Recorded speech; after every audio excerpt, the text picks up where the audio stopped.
Hello everyone, Jackie here. Now, I've been doing a lot of streams on Instagram lately, and I've been getting a lot of good questions, and really wanted to bring some of my answers over there and share with you guys here. And let's start with a big one, since track season is coming up. What you need to go to a racetrack, what you need to bring, what you need to prepare, and what you need to have to be having a fun and productive day at the track. Now, before we start, I know there are always people out there who are a little worried, this is my project car, or this is my daily, I really don't want to break it, I'm really worried, it's fragile. Well, here's the thing. Usually, if you drive it well, you're not going to have an issue. And I'll be honest with you, I feel a hell lot more comfortable doing 120 miles an hour on a racetrack than I do doing 120 miles an hour on a highway. There are barriers to save me. There are track workers ahead to warn me of any issues. And the people I'm around on the racetrack, at least I know they're there because they've done certain things and they've had experiences with it. You never know. There's too many unknowns on the highway or even on the back road. There's just too many unknowns. You never know when something's going to run out. If a deer gets on the racetrack, there's going to be a debris flag on the racetrack. The only place for you to safely experience a car on its limit, bring it to a track. Have fun at the track and have fun being safe. So because if you make a mistake on a canyon, you're going to end up most likely upside down or with a ruined car. You don't want to be in either, especially with this thing, especially with an S2000. You don't want to do that. There's been too many fatalities recently, and I really don't want to see any more of it. On a racetrack, there will be people there to save you within a minute. Absolutely within a minute. So there it is. If you want to take risk, go for it. But me personally, I would like to stick to the racetrack. Number 1, bring your good self. And I say that as in, you want to go to the racetrack ready to learn, ready to, make mistakes, ready to do things you haven't done before, and to experiment. There's always something to learn. You always want to be open to learning, to growing, and to becoming a better racing driver. Item number 2, I guess this is a little more general. Bring all your safety gear. Helmets, if you have a Hans device, bring those. Neck brace, gloves, shoes. I've been to so many track days, and there are more than a few occasions where I forgot important stuff. Last year at the speed ring, we arrived at the track and I realized, oh crap, I didn't bring my helmet. I had to make Jaeger drive all the way back. Dumbass left his helmet all the way back in Ann Arbor. So guess who has to fucking drive all the way back there to get his helmet for him? It's kind of embarrassing when you show up at the racetrack. Right, I've got my gloves, I put my head sock, where's my helmet? Shit. If you're really forgetful, make a list, just check them off. Everything you put in the car, check one off, check one off, check one off. Okay, I got everything. Another main item for you to bring, very important, is clothing. Many times you can check on the weather and it says, oh, it's 70 degrees at the track. It's going to be very nice today. Yay! You show up at 6 a.m., it's freezing, and you don't have anything. You're prepared for 12 o'clock. You're not prepared for 6. And you have to freeze until you get there. I caught so many cold, so many sickness, all because I didn't bring enough clothes. So if you got a big jacket, bring it. Even if you need to leave it on the side, even if it's not too cold, it's not you have to be outside all day long. It's just better to have something like it, just in case there are weather and there are unpredictable weather, let's say. Now, tools. Tools are something very important. You should always have some tools, especially if you're going to the racetrack and you're more experienced with replacing parts. Chief among which, 10 mil wrench, always have it handy, because you never know how many of these you're going to lose.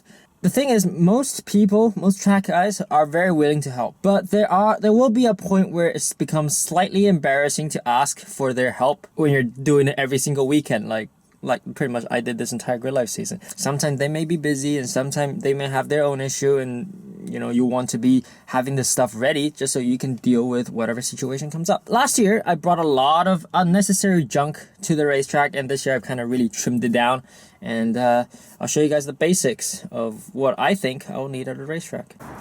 I am having issue keeping this thing up because there's wind blowing this way, so there's a big chance of it chopping on my head. So if it does, it's gonna be comedic for y'all. First off, there is this little, toolbox full of, wrenches, those, and there's lug nuts. Yeah, I can't remember the name for them. I'm sorry. But yeah, those are, it's having a specific container for them is very useful. Fire extinguisher, you may want to have one if you're going fast in your car. You never know. You never know, just good to have one. Impact, because impact is super useful. A drill, just in case you need to, you know, get some things out. And I have these Cusco ramps just because they fit my car, and if you want, bring some wood blocks if your car's too low and can't be jacked up. Right now in this, we have a bunch more tools. Different sockets, wrenches. These are more sockets and wrenches, yeah. And screwdrivers may be helpful, depending on your car. I have more left over. There's a pair of scissors, because you never know. You never know what you might need. Just bring some of these basic tools. Screwdriver. Aim solo. Very helpful if you want to learn about your lap time. I have this connected on, it's double-side taped on a phone mount. So I stick it on the windshield, and that's how I see my lap times. Honda Flash Pro, because this thing can help data log and tune your car, tune your Honda. I have a shift light in here that I haven't installed. There's OBD2 reader. Yes, you need one. You probably would want to get one of these, but I think the Honda can do the same thing for Hondas. So get an OBD2 reader just in case something goes wrong and get a check engine light. You want to know what's happening. A hammer, because you sometime will need to hammer things out. Yeah, this is, well, technically this is dead blow, but you know, it's pretty good. It's handy. Tape. I've got a lot of these ISC racers tape. Because, well, first off, I gotta match the livery, so I got white and red. But having duct tape and having zip ties is very important for holding things on. And here, I have some drill bits and different screws for the screwdrivers. Also very helpful. If you need to drill a hole too, something like this, just easily organizable. Different. This is adjustable crescent wrench. It's kind of crap. Coil over adjusters, more wrenches. Little X-Acto knife. This thing is a long acre. It's kind of expensive, this one, but it's very useful. It's a long acre air pressure gauge. So you can use this to figure out how much pressure you have in your tires. That may not be a bad idea to check right now, actually. That's a little bit low. Maybe I should pump these up. See? That's why you need one of these. A measuring tape, pretty small. I like having mine also showing in centimeter, just because I've been more used to that system of measurement. Whatever suits you. Bit of a tweezer, I guess. Not quite plier. This is my magical metal cutting scissors. You never know. I mean, it's just bring things that you think you will need. I still don't know what this is called, but I know you do need to use these to open up the sway bar end links. So I bring them.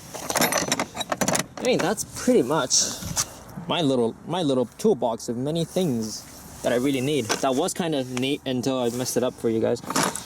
Now I gotta clean it up. So here we got a bag of zip ties, a bag of plastic one-time single-use gloves, and some napkins just in case you need to clean some stuff up. All put in their own Ziploc bag just because it's kind of useful. This is junk because this thing fell off. That's keeping it around. Some cleaner used for cleaning your car in case you have sponsor, you want to keep the car pretty for them. Jack stands, very helpful. This thing stops the car from rolling back when you're off the track and you don't want to use a handbrake. A quick jack. Usually you want one that's low enough for your car, and also check like how heavy they can take. This is 1.5 ton from that convenient cheap place. Torque wrench for the wheels and lug nuts, good. And then this thing, I like to put this underneath. God, my English is really dying today. What the frick? It's not really a carpet, is it? It's not really that fancy. It's just this material. But whatever this is, you can put this underneath your stuff, lay and put stuff over it. It's a bottle for bleeding your brakes. I get one of these, but you can probably make one by yourself. It's nothing too major. But especially if you're boiling your brakes, get something like this. Make it your own or buy one. Pretty good. But honestly, safety equipment, attitude in car, tools, that's realistically all you need, isn't it? Some extra things that may be very helpful. Our friend usually brings a canopy, and a canopy in hot weather is very helpful. Also, a battery pack. Having a battery pack can make a lot of difference. Like I use something like this. It can last about like 5 to 6 iPhone charges, and charges the GoPro, charges everything else, even this camera. Water, lots and lots of water. keep yourself in the best physical condition, because only then will you be able to comfortably drive your car at the limit and actually having the ability to learn. If you're trying to deal with being hungry or being thirsty during the middle of the session, it's a throwaway session. You're not going to learn anything. So honestly, tracking isn't really as intimidating as people make it out to be. I mean, I showed up at my first track event. I will admit, I showed up at my first Grid Life totally unprepared. I had no idea to change brake pads, and I had no idea what to do anything. I had no idea what I'm supposed to do other than I know how to drive. I mean, it kind of got me somewhere, but everybody has their first beginning and everybody learn. So these are just things I learned from my year of tracking with Grid Life, my year of doing Time Attack, and things I've learned that I need and things I learned that, you know, would be helpful in these situations. So go out there, make mistakes, come back, make a list of what you think, could have gone better, and then change things around and learn and get better. That's it from me. Thank you all very much. I really appreciate all of your support. If you got any more suggestions for what I should bring to the track or what anybody should bring to the track, leave it down below in the comments. If you have more topics for me to talk about, go for it. Leave it down below, and I'll do my best to make a video about it. And that's really it. See you all next time.